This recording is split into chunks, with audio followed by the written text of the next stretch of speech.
Bismillahirrahmanirrahim. Assalamualaikum warahmatullahi wabarakatuh. Perkenalkan, nama saya Ali Sobirin.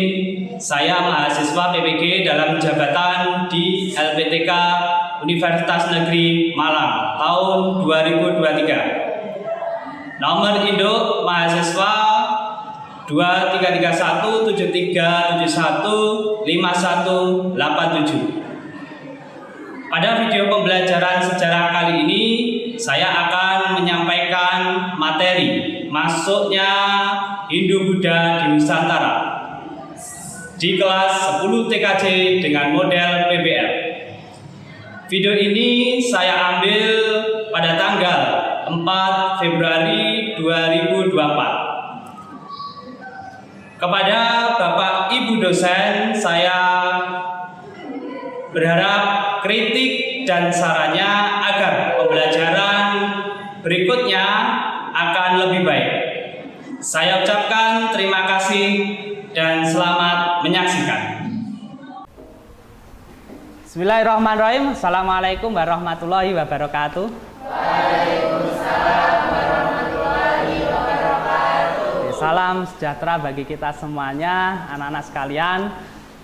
Sebelum kita mempelajari sejarah pada pagi hari ini, marilah kita awali dengan berdoa. Semoga kegiatan mulai dari awal hingga akhir nanti bisa menambah pengetahuan bagi kita semuanya.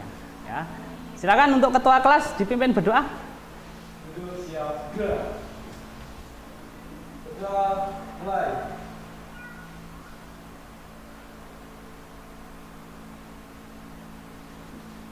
Doa selesai. Terima kasih.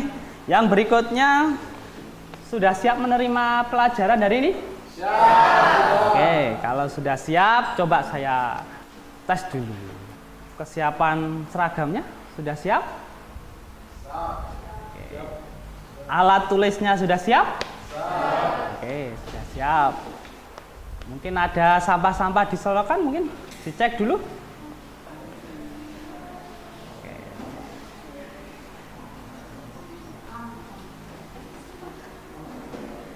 Tidak ada? Sudah bersih? Siap. Oke, sudah bersih. Nah, kalau sudah bersih berarti kita sudah siap mempelajari sejarah hari ini. Sebelum kita mempelajari lebih dalam, saya absen dulu kehadiran, ya.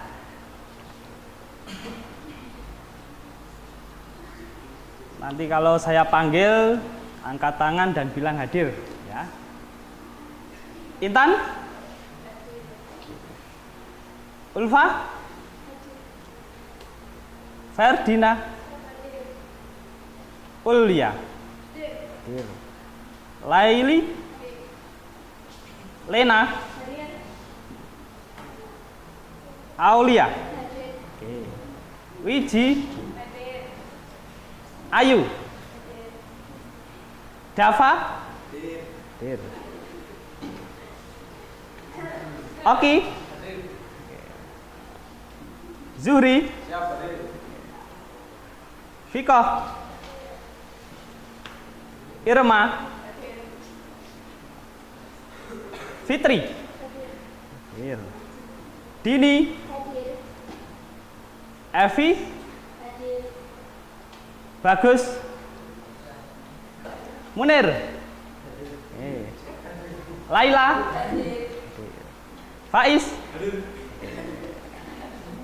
Baik, ternyata hari ini nihil masuk semua. Kita ucapkan alhamdulillah.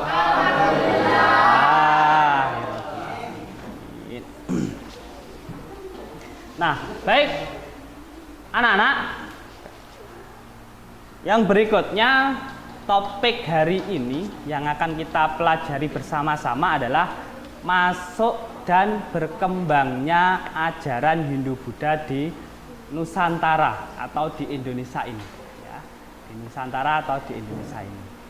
Kita nanti akan mempelajari itu. Walaupun kita semua agamanya Islam, tapi tidak masalah, ini adalah agamanya terdahulu kita, nenek moyang kita juga dulu agamanya ini, Hindu-Buddha. Tapi dengan generasi yang sekarang kita ini, kita sudah masuk ajaran Islam atau agama Islam. Nah, itu. Di pembelajaran ini kita nanti akan mencapai beberapa tujuan anak-anak. Nah, tujuan yang harus kita capai yang pertama adalah menemukan konsep-konsep terkait proses masuknya kepercayaan Hindu-Buddha di Indonesia. Ya, ini konsep-konsepnya nanti seperti apa ya waktu diskusi. Kemudian tujuan yang berikutnya adalah menjelaskan teori-teori masuk kepercayaan Hindu-Buddha di Indonesia. Jadi teori-teorinya ada berapa teori? Ya, ada berapa teori. Kemudian yang ketiga adalah menganalisis kelemahan dan kelebihan teori-teori masuknya agama Hindu-Buddha di Indonesia. Ada kelemahannya ternyata. Ya, teori-teori itu ada kelemahannya. Apa aja nanti didiskusikan dengan kelompoknya masing-masing, ya. Diskusikan dengan kelompoknya masing-masing. Tujuan yang terakhir yaitu adalah menganalisis pengaruh Hindu-Buddha di Indonesia dari berbagai aspek atau bidang. Jadi dengan Hindu-Buddha sudah masuk di sini, ya kan? Sudah masuk di Nusantara ini, aspeknya apa aja yang dipengaruhi? Saya ya nanti disebutkan dalam diskusi kelompok. Contohnya aspek politik, pemerintah, ya kan, ekonomi, pendidikan dan lain sebagainya. Itu ya. Nanti akan dibahas di kelompoknya masing-masing. Nah, yang berikutnya adalah kita bagi kelompok dulu ya sebelum melanjutkan pembelajaran tentang Hindu-Buddha. Sudah saya bagi 5 kelompok ya. Kelompok yang pertama adalah ini, kelompok pertama ya. Kelompok 1, kelompok 2, ini. Kelompok 3 ya, kelompok 3. Setelah itu kelompok 4 ya. Dan yang terakhir kelompok 5 ya. Kelompok 5. Oke. Sebelum lebih jauh ada beberapa pertanyaan pemantik berkaitan dengan ajaran Hindu-Buddha masuk ke Nusantara. Mungkin ada yang bisa menjawab. Pernahkah Anda mengunjungi Candi Borobudur? Pernah? Pernah. Oke, hampir semuanya sudah pernah datang ke Candi Borobudur. Itu adalah salah satu peninggalan ajaran Hindu terbesar di Indonesia. Berupa candi. Tapi selain itu masih banyak sekali candi-candi di Nusantara ini. Ya. Di sekitar kita ada candi apa? Ya, Surawono, ada Tegowangi, ya, dan lain sebagainya. Ya. Candi Ndoro, ya. Nah, jadi itu. Jadi itu adalah salah satu peninggalan ajaran Hindu-Buddha. Karena hampir semuanya sudah pernah datang ke Candi Borobudur, berarti di wilayah manakah keberadaan Candi Borobudur? Ada Yogyakarta, ya, di Yogyakarta. Oke.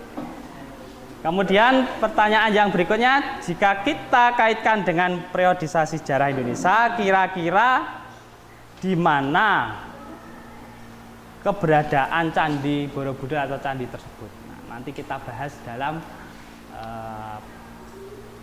kerja kelompok di LKPD-nya masing-masing. Ya, ditulis di LKPD-nya. Oke, baik. Oke, pembagian kelompok sudah cukup ya, sudah dapat ya. Saya ulang lagi kelompoknya. Kelompok 1, 2, 3, 4, 5. Oke. Yang berikutnya kita coba menonton video. Kalian amati di sini ya. Kalian amati di sini videonya. Nanti kamu bisa masukkan atau kamu kerjakan dalam LKPD ya. Bluetooth mode. Yo guys, jumpa lagi di Storyk Indonesia. Pada episode kali ini kita bakalan membahas mengenai proses masuknya agama Hindu dan Buddha ke Indonesia. Bagaimanakah agama Hindu dan Buddha bisa masuk dan menyebar di Indonesia? agama Hindu dan Buddha di Indonesia. Semoga dapat bermanfaat bagi kita semua. Sampai bertemu di episode berikutnya. Akhir kata, salam jas merah. Jangan sekali-kali meninggalkan sejarah.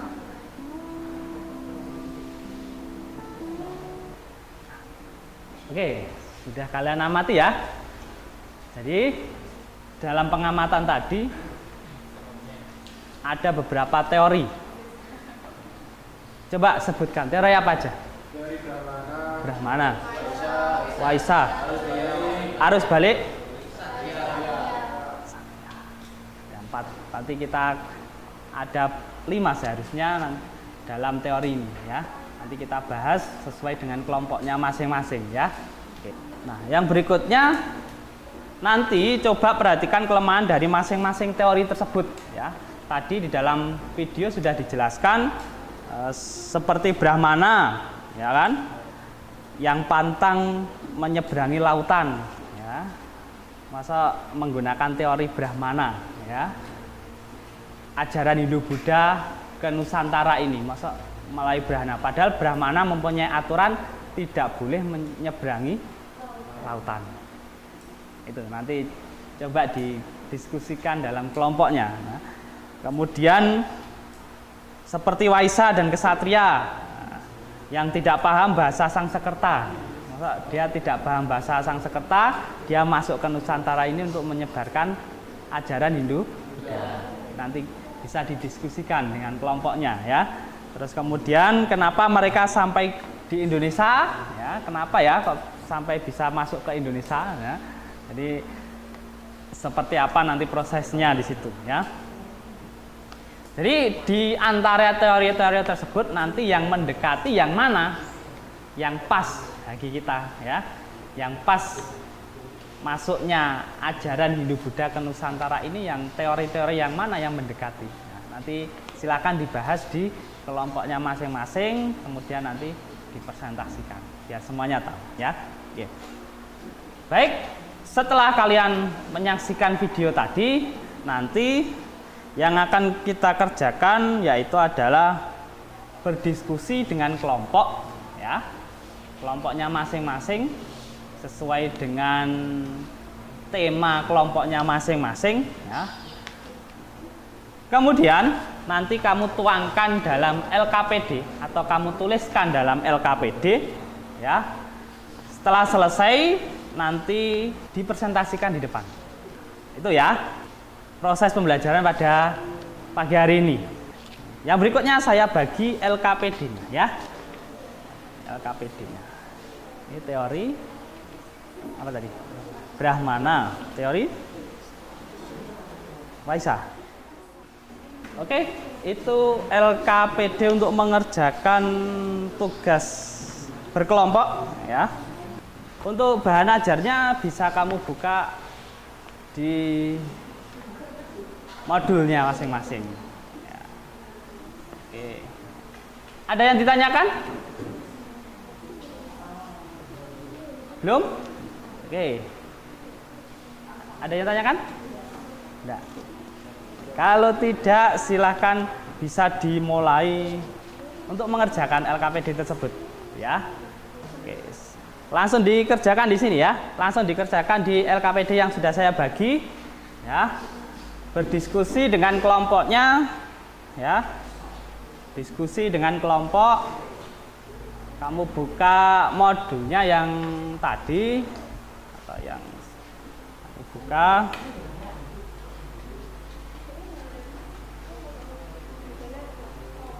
Dan kamu juga mengamati yang sudah video yang kalian tonton tadi ya. Nanti bisa kamu masukkan dalam LKPD ya. Bisa kamu masukkan dalam LKPD ya. Apa?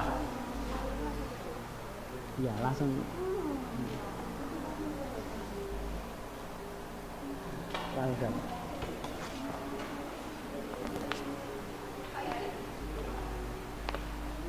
itu ya, silakan untuk mengerjakan.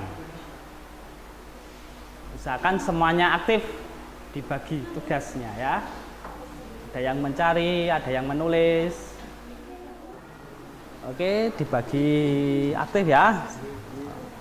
Jangan menunggu ya. Ayo dibantu temannya mencari informasi. Nah, ini juga dibantu untuk mencari informasi di media atau modul yang tadi. Di dalam modul kamu cari. Kamu tulis beberapa aja, 2 paragraf.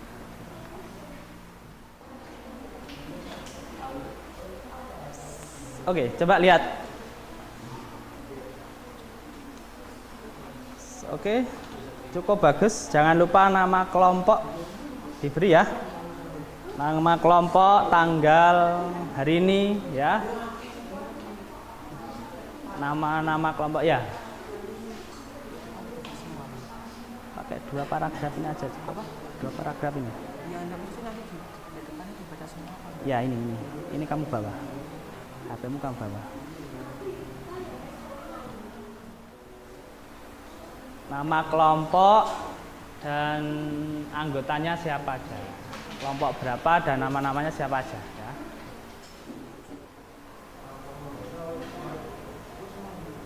Sudah? Oke, saya coba. Sudah siap belum? Sudah selesai atau belum? Kelompok 1? Sudah. Kelompok 2? Sudah. Kelompok 3? Sudah. Kelompok 4? Kelompok 5? Ya, oke. Baik. Kalau sudah, berikutnya kita coba presentasikan di depan. Mungkin siapa dulu yang ingin menyelesaikan? Kelompok 5. Silakan kelompok 5. Ya. Kelompok 5. Nah, yang akan mempresentasikan yang pertama. Agak ke depan sini ya. Oke. Yang lain memperhatikan ya. Yang lain perhatikan di depan. Yang lain perhatikan di depan. Agak ke sini, agak ke sini, agak ke sini. Oke.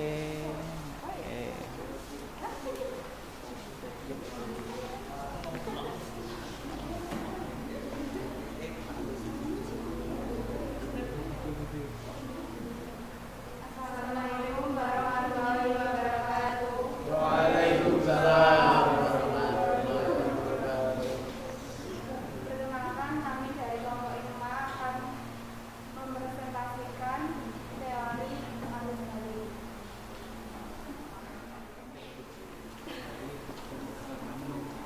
Terima kasih. Wassalamualaikum warahmatullahi wabarakatuh. Oke. Waalaikumsalam. Tepuk tangan. Sudah bagus ya. Kelompok 5 ya tadi ya. Arus balik, teori arus balik. Oke. Yang berikutnya yang ingin maju duluan? Kelompok 4, silahkan. Maju ke depan kelompok 4.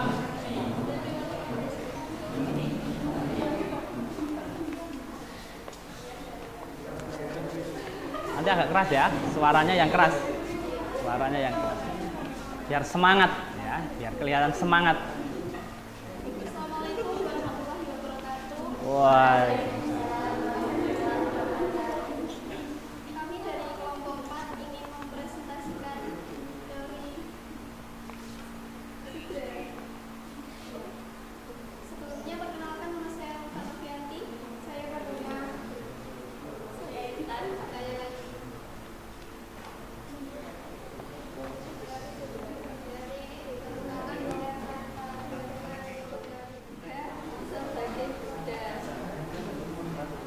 Oke.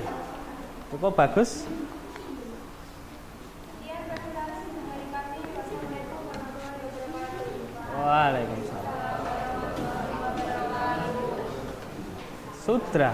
Yang berikutnya Kelompok 1. kelompok siapa dulu? 1. Kelompok 1. Oke, ganti laki-laki dulu ya. Ganti yang laki-laki dulu. Oke. Yang keras ya, suaranya yang keras.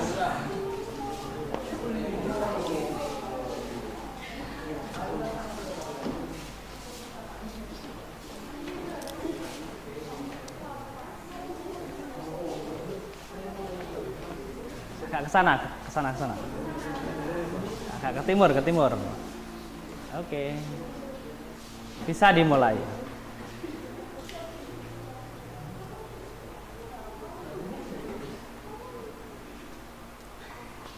Assalamualaikum warahmatullahi wabarakatuh. Waalaikumsalam. Kami dari kelompok 1 mau mempresentasikan diskusi dari kelompok kami. Teori Brahmana. Teori ini ditemukan oleh D.T. van Leur. Menurut teori ini membawa Hindu Buddha ke Indonesia adalah kaum Brahmana atau pendeta. Teori ini diperkuat dengan temuan-temuan prasasti yang menggunakan teori Brahmana adalah teori yang paling tepat setelah teori arus balik dan teori tentang perdagangan. Sekian dari kelompok kami. Assalamualaikum warahmatullahi wabarakatuh. Waalaikumsalam. Oke, tepuk tangan. Bagus sekali. Yang berikutnya kelompok 2. Oke, disusul kelompok 2 akan mempresentasikan.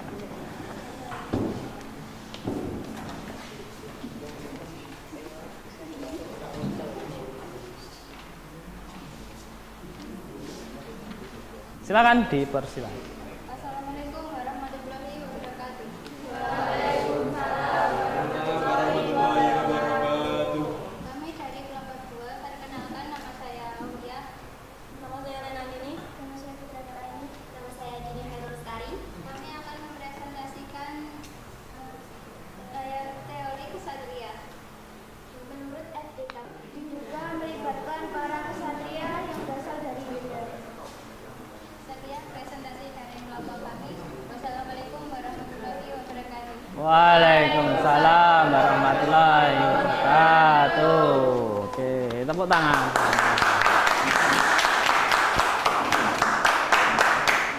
Terakhir, silakan kelompok 3 ya.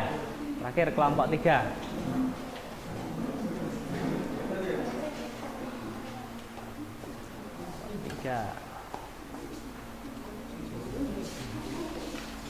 Assalamualaikum warahmatullahi wabarakatuh. Waalaikumsalam warahmatullahi wabarakatuh. Kami dari kelompok 3 yang beranggotakan saya Adri Semawati, Bapak Sri Prasetyo dan saya Mulia.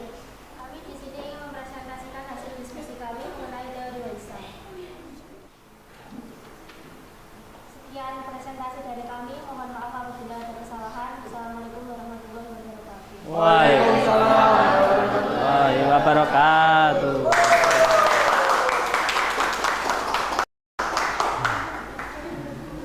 Oke, baik anak-anak. Penampilan di setiap kelompok cukup bagus. Ya, cukup baik, cukup bagus sekali. Nah, jadi ada 5 teori yang sebagai dasar masuknya ajaran Hindu-Buddha di Indonesia. Tapi ada satu yang menjadi teori yang paling utama di antara teori-teori itu sebagai penguat bahwa dibawanya ajaran Hindu-Buddha ke Nusantara. Teori apakah itu? Yang mendekati? Teori apa? Teori Waisa. Yang mana teori Waisa dibawa oleh para pedagang. Pedagang di masa itu sudah ada. Bahkan di masa Hindu-Buddha, pedagang-pedagang yang mengelilingi dunia atau bisa dikatakan mengelilingi samudra itu sudah ada. Diawali dari orang-orang Hindu-Buddha atau orang-orang Cina atau orang-orang India. Dia sudah berani mengarungi samudra. Ya. Nah, di sisi lain, selain dia berdagang, dia juga menyebarkan ajaran Hindu-Buddha dengan bersinggah satu tempat ke tempat lain. Nah, bersinggahnya itu tidak sebentar, lama, ya, sampai berbulan-bulan. Karena apa? dia harus menunggu angin berhembus. Ada angin darat, ada angin laut, ya, dan bermacam-macam. Ya. Karena apa? Untuk mengarungi samudra itu dan bisa ke satu tempat ke tempat lain itu menggunakan angin. Ya. Kalau sekarang kan enak, kita mau berlayar sewaktu-waktu bisa karena sudah menggunakan mesin sebuah kapal, ya kan? Kapal yang sudah menggunakan mesin. Kalau dulu tidak, ya, menggunakan tenaga manusia dan menggunakan hembusan angin. Nah, dari situlah para pedagang-pedagang di masa itu cukup lama dia bertinggal, salah satunya di Nusantara ini. Selain dia berdagang, juga menyebarkan ajaran Hindu. Tinggalnya ya lama, sampai hampir 1 tahun juga. Tinggalnya orang Hindu Buddha seperti itu, orang India terutama ya, yang berdagang. Jadi itu. Oke, baik, anak-anak, cukup bagus untuk penampilan hari ini ya. Dan yang berikutnya adalah evaluasi hari ini. Untuk evaluasi setiap kelompok usahakan nanti disiapkan betul materinya ya di bab berikutnya ya. Disiapkan betul siapa nanti yang membuka, siapa menyampaikan dan menutup ya. Materinya disiapkan betul juga, didiskusikan bersama-sama juga ya. Kemudian yang berikutnya adalah bab nanti yang akan kita bahas di pertemuan berikutnya adalah pengaruh-pengaruh ajaran Hindu Buddha di Nusantara. Nah, hari ini kita sudah mempelajari tentang masuknya ajaran Hindu Buddha ya. Dan pertemuan berikutnya nanti kita akan pengaruh-pengaruhnya. Setelah Hindu Buddha masuk ke sini, pengaruhnya apa aja ya? Yang dipengaruhi apa aja? Nah, karena apa? Sebelum kita mengenal ajaran Hindu Buddha, kehidupan kita masih animisme, dinamisme. Sistemnya masih bersuku dan berkelompok. Tapi dengan masuknya ajaran Hindu Buddha, akhirnya kita mengenal sistem kerajaan, sistem pemerintahan. Kalau dulu masih diketuai oleh kepala suku, ya kan? Kelompok-kelompok tersebut diketuai oleh kepala suku. Dengan adanya Hindu Buddha masuk ke Nusantara ini, akhirnya kita mengenal sistem kerajaan yang diketuai oleh seorang raja. Dan mulai ada batas wilayahnya kerajaan di masa kerajaan. Kalau di masa itu belum ada, jadi di masa itu kemana-kemana boleh, bisa. Nah, tapi dengan adanya Hindu Buddha, sistem kerajaan akhirnya ada batas wilayah. Ya, contoh wilayah Kediri, kerajaan Kediri sampai mana, kerajaan Singosari sampai mana, kerajaan Majapahit yang luasnya yang luar biasa, hampir 1/4 dunia. Batas wilayahnya apa itu? Kerajaan Majapahit ya. Nah, sebagai contoh, kerajaan Majapahit itu adalah batasnya sangat luas sekali di antara kerajaan-kerajaan yang ada ya. Bahkan kalau kita lihat sekarang ini Indonesia hampir semuanya wilayah kerajaan Majapahit. Australia ya. Asia ada di Vietnam, Filipina, Brunei, Singapura. Itu adalah kekuasaannya Majapahit di masa itu. Luas kan? Iya, cukup luas. Ya. Bisa dikatakan 1/4 dunia itu batas wilayahnya kekuasaannya Majapahit. Nah, itu sistem Hindu Buddha di Nusantara ini. Contoh yang berikutnya tentang pendidikan seperti kita ini. Di masa sebelum Hindu Buddha masuk, pendidikannya ya berupa kelompok. Berupa kelompok. Yaitu kelompok yang dipelajari tentang apa? Tentang bertahan hidup, carane cari makan, bekerja dan lain sebagainya. Ya. Tapi dengan adanya ajaran Hindu Buddha, akhirnya sistem pendidikan berubah. Ya. Selain yang diajari cara bertahan hidup, dia juga diajari tentang beribadah agama, tentang moral, tata pemerintahan. Mulai dipelajari. Nanti sampai kemajuan pendidikan sekarang ini. Ya, sekarang ini ya awake dhewe ngene iki pendidikan. Ya, enek bangku, ya kan? Enek seragam, yang dipelajari mata pelajarannya juga cukup banyak, ya kan? Enek matematika, enek sejarah barang, ya, bahasa Indonesia, ya. Enek akuntansi barang, ya, enek mesin barang, ya, enek komputer, jaringan dan lain sebagainya. Jadi ini pendidikan, kemajuan pendidikan sekarang ini. Ya. Kalau dulu ya diajari hanya cara bertahan hidup, cara mencari makanan, itu aja. Dan agama itu yang dipelajari. Tapi sekarang tidak, macam-macam yang dipelajari. Ya, itu adalah perkembangan pendidikan di masa itu, ya. Oke, baik anak-anak, terima kasih untuk pertemuan hari ini. Kita akhiri dulu ya.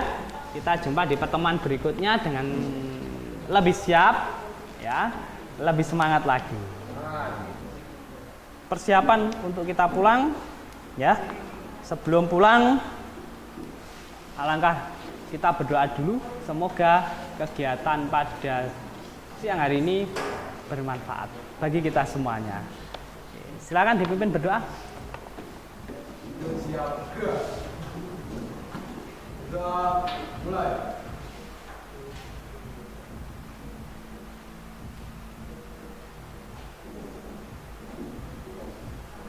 Doa selesai. Terima kasih anak-anak, hati-hati di jalan. Langsung pulang, jangan menggok-menggok ke mana-mana. Saya akhiri, assalamualaikum warahmatullahi wabarakatuh.